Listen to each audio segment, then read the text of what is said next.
오늘 제가 들려드릴 이야기는 정말 가슴이 아픈 실제 사연입니다. 70세 박 할아버지, 평생을 성실하게 살아오시며 12년 동안 정성스럽게 관리해온 아파트 한 채가 있으셨습니다. 노후 자금 마련을 위해 이 집을 매매하기로 결심하셨죠. 그런데 믿을 수 없는 일이 벌어졌습니다. 집을 판 지 불과 3개월 만에 법원에서 경매 통지서가 날아온 겁니다. 분명히 깔끔하게 거래가 끝났다고 생각했는데 보험회사에서 갑자기 2억 원을 달라고 소송을 걸어온 거예요. 할아버지가 받으신 매매 대금은 고작 9천만 원이었는데 갚아야 할 돈은 2억 원. 평생 모은 재산이 하루아침에 빚더미로 바뀌어 버린 겁니다. 더 황당한 건 공인중개사는 이런 식으로 거래하는 사람들 많다면서 아무런 설명도 해주지 않았다는 거예요. 법적 책임은 모른다고 발뺌하고 말이죠. 도대체 무슨 일이 벌어진 걸까요? 왜 집을 판 할아버지가 오히려 거액의 빚을 져야 했을까요? 그리고 이런 무서운 함정에서 어떻게 벗어날 수 있을까요? 영상 시작 전에 말씀드리는데요. 오른쪽 아래 구독 버튼을 꼭 눌러주세요. 100% 무료입니다. 좋아요와 알림 설정까지 해두시면 더 많은 건강한 노후 정보와 소중한 재산을 지킬 수 있는 방법을 가장 먼저 받아보실 수 있습니다. 이 영상은 여러분의 소중한 재산을 지키기 위한 필수 정보입니다. 끝까지 시청하셔서 같은 피해를 당하지 마시기 바랍니다. 지금부터 70세 박 할아버지의 충격적인 실제 이야기를 들려드리겠습니다. 박 할아버지는 평범한 직장인이셨습니다. 40년간 성실하게 회사를 다니시며 퇴직금과 적금으로 12년 전에 아파트 한 채를 마련하셨죠. 이 집만 있으면 노후가 든든하겠다. 그렇게 생각하시며 세입자를 구해서 월세 수입도 받고 집값도 오르고 정말 완벽한 노후 설계라고 생각하셨습니다. 그런데 세월이 흐르면서 문제가 생기기 시작했어요. 세입자가 법인이었는데 계약서 요청이 자주 들어오고 시설 보수 문제로 연락이 올 때마다 대응이 너무 복잡했습니다. 이거 관리하기가 너무 번거롭네. 마침 근처에 관리하기 편한 상가 건물이 나왔다는 소식을 들으셨어요. 그래서 결심하셨습니다. 이 기회에 아파트를 팔고 그 돈으로 좀 더 편한 자산으로 갈아타자. 중개사와의 만남, 함정의 시작. 근처 공인중개사무소에 매물을 의뢰하신 지 한 달쯤 지났을까요? 사장님, 매수 희망자가 나타났습니다. 오후 3시경 중개사에서 급하게 전화가 왔어요. 갭 투자하시는 분인데 조건이 정말 좋으세요? 어떤 조건인가요? 차액 9천만 원을 현금으로 바로 계약 원하신답니다. 전세 보증금 2억 원은 그대로 승계하고요. 할아버지 귀가 번쩍 뜨이셨죠. 복잡한 대출 절차도 없고 세입자도 그대로 두니까 스트레스도 없을 거라고 생각하셨거든요. 좋습니다. 언제 계약 진행할까요? 내일 오전에 가능하시면 바로 진행하죠. 그날 밤 할아버지는 정말 기분이 좋으셨어요. 이렇게 순조롭게 풀릴 줄이야. 다음날 오전 중개사무소에서 매수인을 처음 만나셨습니다. 30대 후반 정도로 보이는 깔끔한 남성이었어요. 갭 투자를 전문적으로 합니다. 요즘 이런 좋은 물건 구하기가 쉽지 않아요. 그런데 전세 승계 관련해서 특별히 신경 쓸 게 있나요? 그건 저희가 알아서 할게요. 이런 거래 많이 해봤거든요. 공인중개사도 거들었습니다. 갭 투자 거래는 다 이런 식으로 하는 거예요. 복잡할 거 없어요. 할아버지는 역시 전문가들이 하는 말이니까 하며 안심하셨죠. 그렇게 계약서에 서명했습니다. 매매대금 2억 9천만 원 중 2억 원은 임차인의 전세 보증금으로 승계하고 나머지 9천만 원은 계약금 1천만 원을 즉시, 잔금 8천만 원을 한 달 후 지급하는 조건이었어요. 특약사항에는 단순하게 임차인의 전세 보증금 2억 원은 매수인이 승계한다고만 적혀 있었습니다. 지금 생각해보면 이게 바로 함정의 시작이었어요. 달콤한 착각, 완벽한 거래라는 믿음. 한 달 후 잔금일이 왔습니다. 매수인은 약속한 8천만 원을 현금으로 가져왔고 등기 이전 절차도 순조롭게 마쳤어요. 그 순간 할아버지는 완전히 그 집에서 손을 뗐다고 생각하셨습니다. 12년간의 소유권이 깔끔하게 정리됐구나. 잔금을 받고 집에 돌아오는 길, 기분이 정말 좋으셨어요. 별다른 트러블 없이 거래가 성사됐고 목표했던 현금도 확보했으니까.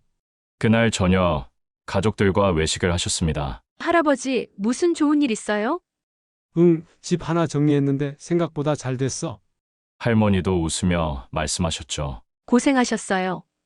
그 집 관리하느라 스트레스 많이 받으셨잖아요. 그렇습니다. 그때까지만 해도 모든 게 순조로웠어요. 하지만 진짜 문제는 그 이후에 터졌습니다. 청천벽력, 경매 통지서의 충격. 3개월이 지난 어느 날 오후였습니다. 할아버지가 우편함을 확인하시는데 법원 등기소에서 온 우편물이 처음엔 뭔가 착오가 있었나 싶으셨어요. 봉투를 뜯어보니 경매 개시 결정 통지서. 제목이 선명하게 박혀 있었습니다. 할아버지가 팔았던 그 아파트가 경매로 넘어갔다는 내용이었어요. 이게 무슨 일이지? 분명히 매수인에게 깔끔하게 넘겼는데 왜 경매 관련 통지서가 나한테 오는 거야? 머리가 하얘지셨습니다. 급하게 매수인에게 전화를 거셨지만 이미 번호가 바뀌어 있었어요. 중개사에게 연락해서 상황을 물어보셨습니다. 사장님, 저도 깜짝 놀랐어요. 그분이 대출을 너무 많이 받으셨나 봐요. 그게 무슨 말입니까? 전세 보증금은 어떻게 된 거예요? 그건 저도 정확히는 모르겠어요. 일단 상황을 파악해보고 연락드릴게요. 진실이 드러나다 배신당한 신뢰. 며칠 후 충격적인 진실이 드러났습니다. 매수인이 그 아파트를 담보로 무려 5천만 원의 근저당을 설정했던 거예요. 그 돈을 다른 투자에 사용한 뒤 상환하지 못했고 결국 채권자가 경매를 신청한 거였습니다. 임차인은 보증금을 돌려받지 못하게 된 상황이었죠. 그런데 더 충격적인 소식이 기다리고 있었어요. 임차인이 전세보증보험에 가입해 있었고 보험사에서 대신 2억 원을 지급했다는 것이었습니다. 그리고 보험사는 그 돈을 할아버지에게 청구해온 거예요. 구상금 청구라는 명목으로 말이죠. 처음 통지서를 받았을 때 정말 현실감이 없었어요. 분명히 내가 소유권을 완전히 넘겼는데 왜 내가 그 보증금을 책임져야 한다는 거지? 급하게 변호사 사무실을 찾아가셨습니다. 변호사님, 이게 말이 됩니까? 저는 이미 그 집을 팔았는데요. 법적 현실, 잔혹한 진실. 변호사는 계약서를 자세히 살펴보더니 고개를 저었습니다. 문제가 있네요. 임차인의 동의서가 없습니다. 동의서요? 네, 전세보증금 같은 채무를 승계할 때는 채권자, 즉 임차인의 서면, 동의가 필요합니다. 그게 없으면 법적으로 매수인이 책임을 진다고 보기 어려워요. 그럼 저는 어떻게 되는 겁니까? 원칙적으로는 여전히 임대인으로서 책임을 져야 합니다. 그 말을 듣는 순간 할아버지는 다리에 힘이 풀리셨어요. 그날 밤 잠이 오지 않으셨습니다. 2억 원이라는 금액이 머릿속에서 맴돌았어요. 할아버지가 받은 매매 대금은 고작 9천만 원인데 매매 가격보다 훨씬 많은 돈을 갚아야 한다는 현실이 받아들여지지 않으셨죠. 다음 날 다시 중개사무소를 찾아가셨습니다. 이런 위험이 있다는 걸 왜 설명해 주지 않았습니까? 공인중개사는 당황한 기색을 보이더니 사장님, 저희도 이렇게까지 될 줄은 몰랐어요. 지금까지 이런 식으로 거래하는 분들 많았거든요. 그럼 책임은 누가 지는 겁니까? 그건 법률적인 부분이라 저희가 뭐라고 드릴 말씀이 없네요. 원인 분석, 왜 이런 일이 생겼을까? 여러분, 지금까지 할아버지의 이야기를 들으시면서 도대체 왜 이런 일이 생긴 건가 궁금하셨을 거예요. 핵심은 바로 이겁니다. 임차인 동의서 없는 전세 승계. 법적으로 전세 보증금을 새로운 주인이 떠맡으려면 반드시 세입자의 서면, 동의가 필요해요. 이게 없으면 원래 주인이 계속 책임을 져야 합니다. 두 번째 문제, 불완전한 계약서. 계약서에 승계한다고만 적혀 있었지 면책적 채무인수라는 정확한 법률 용어가 없었어요. 세 번째 문제, 매수인의 추가 담보 대출. 새 주인이 그 집을 담보로 또 다른 대출을 받아서 문제가 복잡해진 거죠. 쉽게 설명하면 이런 겁니다. 할아버지가 집을 팔 때 세입자한테 이제 새 주인한테 보증금 받으세요 라고 제대로 말하지 않았어요. 그래서 법적으로는 여전히 할아버지가 보증금을 책임져야 하는 상황이 된 거죠. 거기에 새 주인이 그 집으로 또 다른 빚을 내서 망해버리니까 결국 할아버지가 모든 책임을 떠안게 된 겁니다. 해결 과정, 절망에서 희망으로 할아버지는 두 번의 소송을 치르셨어요. 첫 번째는 보험사를 상대로 한 소송. 나는 이미 집을 팔았으니 책임이 없다고 주장하셨지만 완전히 패소하셨어요. 두 번째는 중개사를 상대로 한 손해배상 소송. 충분한 설명을 하지 않았다고 주장하셨지만 이것도 패소하셨습니다. 결국 2억 원을 고스란히 갚아야 하는 상황이 되었어요. 할아버지는 보유하고 있던 상가, 건물을 담보로 대출을 받으셨습니다. 조건이 정말 가혹했어요. 매월 이자만 120만 원, 원금 상환까지 합치면 180만 원이 나가는 구조였거든요. 당시 할아버지의 사업 수입이 월 300만 원 정도였는데 대출 상환만으로 절반 이상이 사라지는 셈이었죠. 하지만 할아버지는 포기하지 않으셨어요. 새벽 5시부터 배송 알바를 시작하셨고 할머니도 파트타임 일을 구하셨어요. 외식은 완전히 끊고 모든 생활비를 줄이면서 한 푼이라도 더 갚으려고 노력하셨죠. 교훈으로 승화, 남을 돕는 일, 그러던 중 지인으로부터 연락이 왔어요. 형, 후배 하나가 빌라를 갭 투자로 처분하려고 하는데 어떻게 하는 거예요? 전세 끼고 파는 거 처음이라. 할아버지 가슴이 철렁하셨죠. 야, 절대 함부로 하지 마. 나 좀 보자. 다음 날 그 후배를 만나셨어요. 3층 빌라 2층을 소유하고 있는데 1억 5천만 원 전세가 들어가 있고 시세는 2억 2천만 원이라고 했어요. 형, 7천만 원 차익이면 괜찮죠? 계약서 특약에 뭐라고 적을 거예요? 그냥 전세 보증금 승계한다고 적으면 되는 거 아니에요? 절대 안 돼. 임차인 동의서 받아야 해. 할아버지는 자신의 경험을 자세히 이야기해 주셨어요. 처음에는 그 후배도 믿지 못하겠다는 반응이었어요. 설마 그럴 리가요. 중개사도 그런 말 안 하던데. 그게 함정이야?